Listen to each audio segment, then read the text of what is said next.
క్రీస్తునందు అందరికీ వందనములండి. ఈ కీర్తన బహుశా కీర్తనన్నిటిలోకెల్లా అందరూ ఇష్టపడే కీర్తన.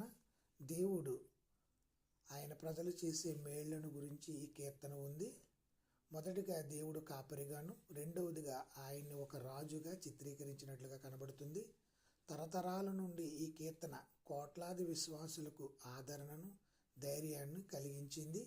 దావీదు రాసినప్పుడు ఈ కీర్తన ఎలా నూతనంగా ఉందో ఇప్పటికీ కూడా అలాగే నూతనంగా ఉంది ప్రియులారా. యేసు ప్రభు ఈ విధంగా తన గురించి తాను చెప్పుకునేటప్పుడు ఈ కీర్తన ఇంకా ఇతర కీర్తనలను మనసులో పెట్టుకుని ఉన్నాడు ప్రియులారా. నేను మంచి కాపరిని అంటున్నాడు. యోహాను సువార్త 10:11. దావీదు ఈ కీర్తన మొదలు పెడుతున్నప్పుడు యెహోవా నా కాపరి. దేవుడు ఇజ్రాయేలుకు మాత్రమే కాదు, ఆయన ప్రతి వ్యక్తి కూడా దేవుడే. ఆయన నా దేవుడు. ముఖ్యంగా నేను కుదువులో ఉన్నప్పుడు, లేములో ఉన్నప్పుడు ఆయన నా కాపరిగా